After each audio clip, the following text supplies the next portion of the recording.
Now, Republicans, they've been warning about the problems, the risk with massive mail-in voting for months. For example, back in September, Jim Jordan, House Judiciary Committee, released an explosive report about how Democrats were attempting to sow uncertainty, inaccuracy, and delay in the 2020 election, laying out how last-minute changes to election laws was a recipe ripe for disaster and would only increase the likelihood of election-related crimes and put at risk the integrity of the ballot. As the committee explained, weaponized ballot harvesting, outdated voter registration lists, and a lack of proper oversight is ripe for chaos. Here to explain more is Jim Jordan, author of the brand new book Firebrand. That would be Congressman Matt Gaetz, and the co-author of Trump, America First, Dave Bossie. I have it right here in front of me, Jim Jordan. I'm holding it in my hands. How Democrats are attempting to sow uncertainty, inaccuracy, and delay in the 2020 election. Jim Jordan, you helped author that.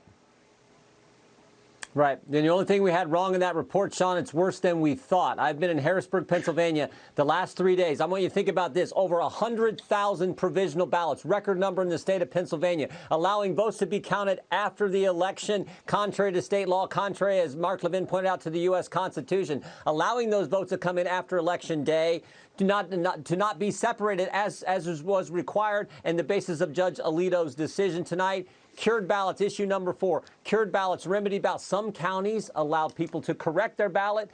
Some counties did not. That is a direct contradiction to what happened in Bush v. Gore back in 2000, and directly on point. And finally, the 5th issue is the transparency issue that you brought up, Sean. You're allowed to be in there to see, but they were keeping Dave Bossie and other people out of going in and looking at what was going on with the counting of the election. So this is the first time in American history where you have a party systematically set out to win an election after the election. And that's what they're doing, and it has to be stopped. It has to be stopped, just like Mark Levin said. You know, you had a great point about Georgia, Congressman Matt Gaetz. We got a lot of military absentee ballots, for example, in Georgia. You know, they haven't been counted yet. How is it possible that Florida, your great state, under Ron DeSantis, can run a perfect election? Everybody has full faith, confidence in the result, and we know within an hour after the polls close, and nobody else can do what you do.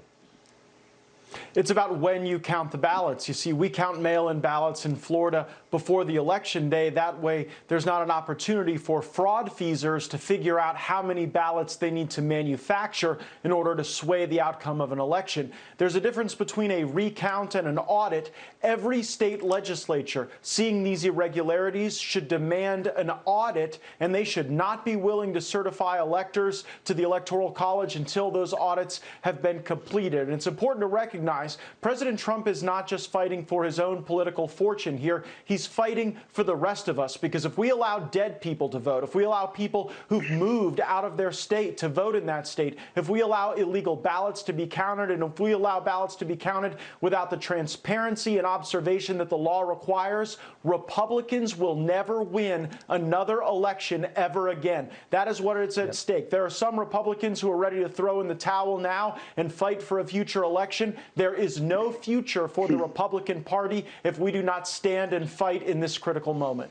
You know, Dave Bossie, I had asked many people in the campaign numerous times if they had enough poll watchers and enough attorneys on site, especially in areas that we thought cheating could potentially happen. I was assured that there were. In retrospect, I'm wondering if that was in place. Well, Sean, it had nothing to do with our people being there. We had plenty of people there.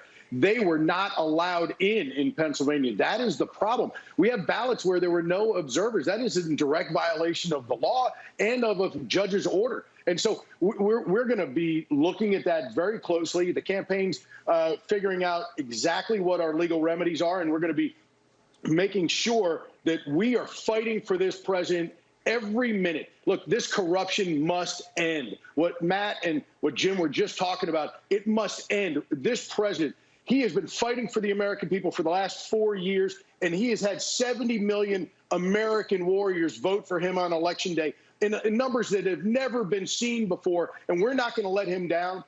And I got to tell you, we're going to fight for every single legal vote, and we're going to make sure we fight for those illegal votes to be thrown out, whether it's in Georgia, Pennsylvania, Wisconsin, Arizona. It doesn't matter.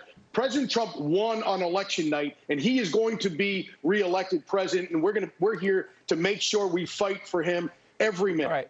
Jim Jordan, Matt Gaetz, I'll ask you as lawmakers, when you have laws that say that, and again, I'll go back to the law, and basically every state has the same law. Oh, partisan observers are permitted to watch the whole process start to finish, and they're not allowed, Jim Jordan. That's a violation of law. How do you remedy that? Yep. You remedy it just like Speaker Gingrich said last night on this very show, Sean. You don't let those votes count, but you got to be able to get in and figure out which votes they are. So the good news is today, the Speaker of the House and the President of the Senate here in the state of Pennsylvania asked for an audit. What good is it after the fact if you weren't allowed to watch it as it's being opened? You don't know what they did with it in the meantime. That's the point. That's the point. And those votes can't count. The Speaker said that last night, and he's exactly right because it's a violation of federal law. Yeah. Matt, real quick. A full audit is absolutely necessary. We should get injunctions if necessary. And if I have to do it, I'll fight on the floor of the House of Representatives to stop the Electoral College from being certified. We only need one senator to join to ensure that that challenge will then be subject to a full vote of the Congress and the Senate. America needs a system that they can have honest, free, fair elections. Win, lose, or draw. I've been doing this 33 years. I've been on all sides of this. But they can have faith in, trust in, confidence in. Well said. I don't see a lot of that in a lot of these areas. That's really sad for all of us. Thank you all.